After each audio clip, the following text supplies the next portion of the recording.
Дали енергетската криза ќе влие врз стандардот на работникот и колку е исплатливо да се работи во недела? Ова се само две од прашањата кои што ова утро колешката Анита Никушева-Јованчев ги поставува на Дарко Димовски, председател на Сојузот на синдикати на Македонија.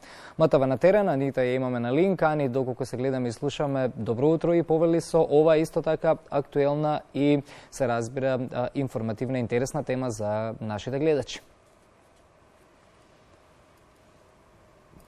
Ване, добро утро, поздрав до тебе и до нашите гледачи. Да, токму така како што спомена ти, се наоѓаме во Сојузот на синдикати на Македонија. Утро разговарам со председателот Дарко Димовски. Добро утро. Добро утро.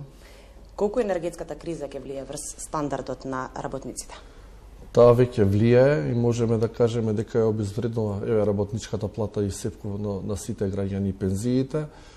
Не се справуваме баш најдобро. Секој ден апелираме како представници на работниците дека треба да растат платите, да се помогне и на пензионерите, сепкупно на сите граѓани, бидејќи гледаме енергетската криза ги доведува во прашање целата екзистенција на овој македонски народ. Дали тоа значи дека работниците ќе бараат излез, односно работа надвор од нашата земја? Сигурно тоа и го прават, бидејќи ако еден работник не може да се загарантира еднината и не може да си ги оствари правата како граѓанин, да прехрани својата фамилија, сигурно опција бара надвор, тоест во останалите држави во Европската унија, а во поново време и на овој отворен Балкан, каде што се подпиша меморандум за соработка. Значи тоа дека за младите тука нема работа? Очигледно ние немаме никаква стратегија за да им понудиме нешто на младите да останат, за да бидат идни работници да не заменат нас. Актуелно во моментов и работењето во недела, колку е исплатливо за работникот? Првен треба да знаеме дека 92% од работниците не работат на недела и се посветени на самите себе, на своите фамилии, на овој социјален живот што го имаат барем еден ден во неделата. Инаку треба да знаеме оние категории кои се пропишани во Законот за работеност и се во дејностите за работа во недела добиваат минимум зголемена дневница за 50%, како и слободен ден во текот на неделата. Онамо каде што сме синдикално организирани, тоа се почитува и како бенефит тие работници го уживаат. Додека сите што ни пријавуваат и што интервенираме до Државниот трудов инспекторат и пробуваме да ја исправиме оваа, ајде да кажам, неправда као ние работодавачи, несовесни газди што ги велиме ние, ни успева, се почитува, може да кажам 99% и како бенефит за нас работниците е неопходен и затоа ние како Сојуз на синдикати на Македонија оштро се спротивставивме за укинување како предлог на стопанските комори и предлог на опозицијата за недела да биде укинат како ден за неделен одмор. Доколку се работи 7 дена во текот на неделата, значи викенд, сабота, недела, дали за саботата следува слободен ден? Треба да знаеме првен што вели Законот за работни односи, дека една работна недела може да трае 40 работни сати плюс 8 сати прековремена работа. Доколку тоа се исполни и работникот оствари повеќе од 154 часа работа прековремена, му следува автоматски 13-та плата и тој повеќе не може да биде ангажиран.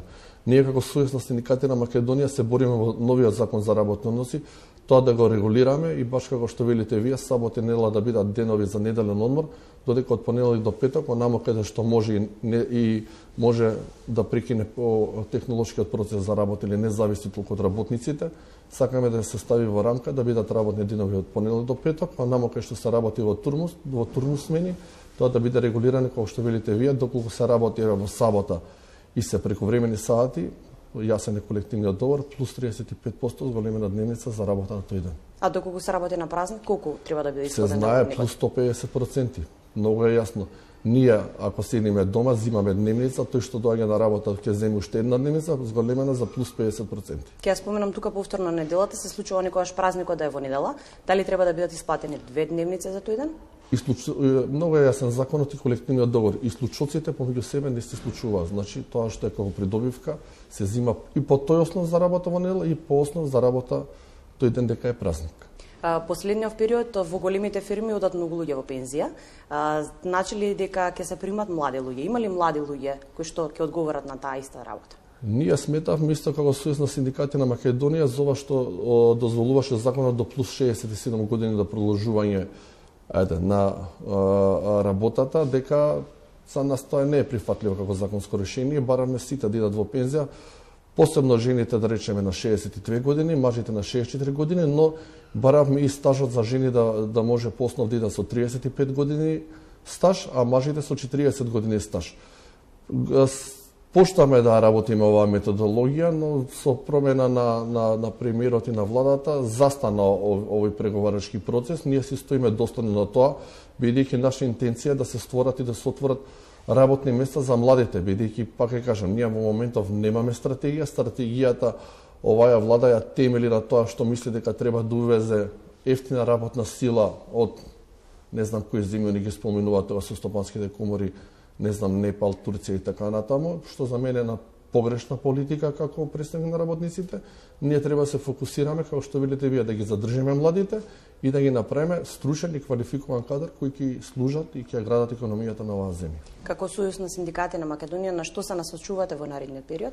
Па во наредниот период битен е законот за работни односи, како и општиот колективен договор, како во приватниот, така и во јавниот сектор, каде што сметаме со ова што ни го носи модерното живење, дека треба да согласиме некои права на работниците што се неопходни и треба да ги уживаат како сите работници, како аспиранти за дел од Европската унија која аспирира нашата држава.